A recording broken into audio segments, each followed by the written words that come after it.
All right, next one is aromatic compounds. This is kind of a long chapter, but aromatic compounds have alternating double bonds. That's what makes them aromatic. It's a cyclical compound with alternating double, single bonds. Okay, trigonal planar. The molecule is planar, 120 degrees between all of the bond angles. All right. The interesting thing about benzene is you can draw it in two different conformations and they mean the same thing. All right, either a pi bond. Let's call this carbon 1 and carbon 2. The pi, or here, let's do this. Yeah, that's fine.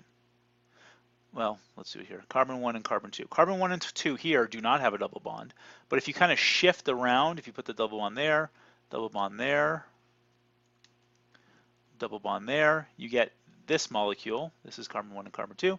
Notice I have a double bond there. These are identical molecules. You might have seen these molecules written like this at one time, right? That just means that these pi bonds are going around in a circle, and that's what makes a compound aromatic.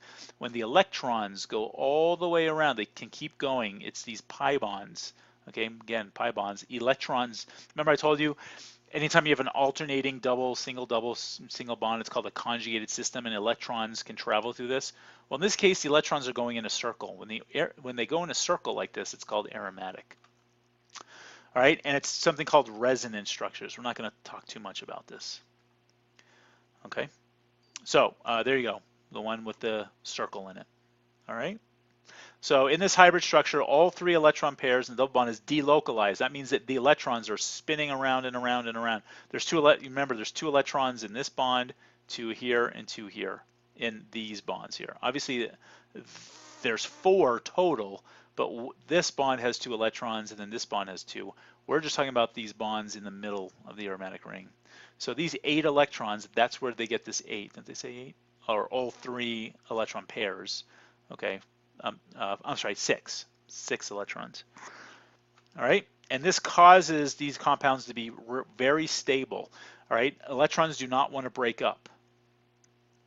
All right, so last sections we learned you can take a double bond and add bromine to the carbons. Well, guess what? In aromatic compounds, you can't do that. This is so stable, bromine is not going to want to add. You're going to have to add some sort of catalyst to it. All right, which we will see in a few slides. Okay, first let's talk about naming. Okay, naming is very easy. This is called a benzene ring, and you just name the alkyl group. So this is called ethylbenzene. This is butylbenzene. This is chlorobenzene. Okay, very easy. However, there are some common names.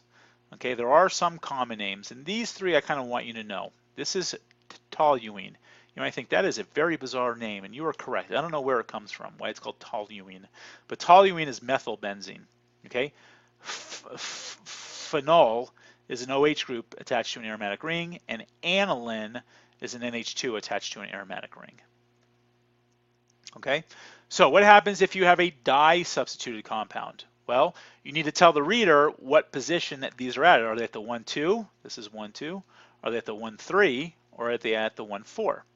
Well, there's also special names for these. Ortho is for a 1, 2 compound. So you can name this. So notice it's an ethyl and ethyl, so I have diethyl. You can name this ortho diethylbenzene, or you can use O. Right? These are much older ways of naming them, but most people use this in order to name them. And then you have 1, 2 diethylbenzene. That's the newer way, but these orthos are kind of used quite a bit. Meta is a 1, 3, so meta diethylbenzene, or M-diethyl, the M comes from meta, or para for the opposite. Okay? So ortho, meta, or para. All right, what happens if you have two different groups? Well, you name it alphabetically. Okay? Ortho bromochlorobenzene.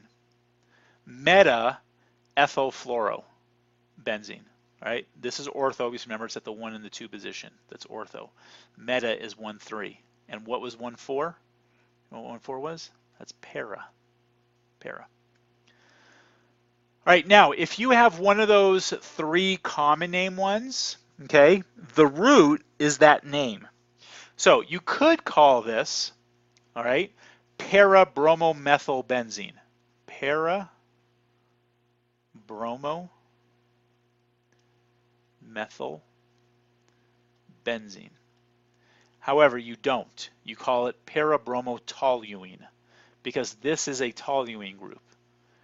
Okay, and you have a bromine attached to a toluene. But you can also call it bromoparamethylbenzene. Why? I got a bromo, I got a methyl, I got a benzene.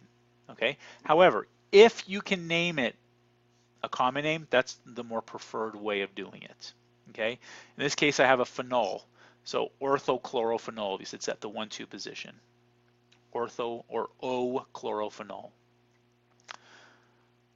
Okay, polysubstituted benzenes. All right. Number to give the lowest possible numbers around the ring. Alphabetize when you name it. I'll just kind of show you when we see examples. Name the molecules derived. Okay, so poly means I have 3 or more. So the question is, where do I start numbering it? All right, you number it so that it gives you the lowest numbers. You don't number it alphabetically, the lowest numbers. Okay, so this is going to be carbon 1, this is carbon 2, this is carbon 4. If you were to number this one first, let's say I numbered this as 1, this is 3, and this is 4, notice 1, 3, 4 is not as low as 1, 2, 4. Okay, so you number it based on which way gives you the lowest numbering system. Does that make sense? Whoa, whoa, whoa, whoa, whoa. What just happened? That was a new one. Sorry about that. Okay. All right, so this is going to be carbon 1, this is carbon 2, this is carbon 3, this is carbon 4, this is carbon 5, this is carbon 6. So the name of this is alphabetically is first, so I'm still going to call this 4-chloro. This is an ethyl, this is a propyl, so 1-ethyl, 2-propyl, benzene. 4-chloro, 1-ethyl, 2-propylbenzene. Okay, remember the numbering is the lowest, which gives you the lowest numbers. Obviously, I'm not going to number it like this. 1, 2, 3, 4, 5, 6. That'd be 1, 3, 6. Okay. Okay, now if you have a common name, so you notice here I have aniline, that's going to be my carbon 1 in that case. So if I'm going to name this aniline, this is carbon 1, and then I go to the closest one, this is number 2, and then go to number 5. Okay, so it'd be called 2,5-dichloroaniline. 2,5-dichloroaniline. All right, when you have more than one benzene ring hooked to each other, okay, naphthalene. We saw this molecule when we did the solubility lab. Right, we use naphthalene. That's naphthalene, mothballs. Anthracene, that sounds like a horrible name, like anthrax. Well, that's nothing to do with that. Phenanthrene, okay. I'm really probably not going to test you too much on these, but you should just be aware that these kind of molecules do exist. Okay, let me actually do this slide, and then we'll go to the next one. So 3.11. Health and medicine, focusing on aromatic drugs. This is Tylenol, also known as acetaminophen. Okay, you remember that we talked about, a common name. Why is this called an acetaminophen? Well, this is an acetyl group. We have an amino group, and we have a phenyl ring or a benzene ring. I'm sorry, a phenol. We've got a phenol. So acetaminophen. The name tells you what the structure is. Acetaminophen phenol. All right, Tylenol. That OL is probably because there's a OH there. All right, kind of cool. All right, Zoloft. In this case, this really has nothing to do with it. Okay, and then Claritin. Here's the Claritin molecule, just to show you the aromatics. All right, the PABA, para-aminobenzoic acid. This is called benzoic acid. We didn't actually learn that one. And then you have an amino group, para-aminobenzoic acid, PABA. And then we're not going to talk about that one. Well, this is an environment pollutant that comes from cars. Okay, so let's stop right there. And notice there's no 1312. Huh, I just noticed that. All right, let's stop there. And when we come back, we will do 1313.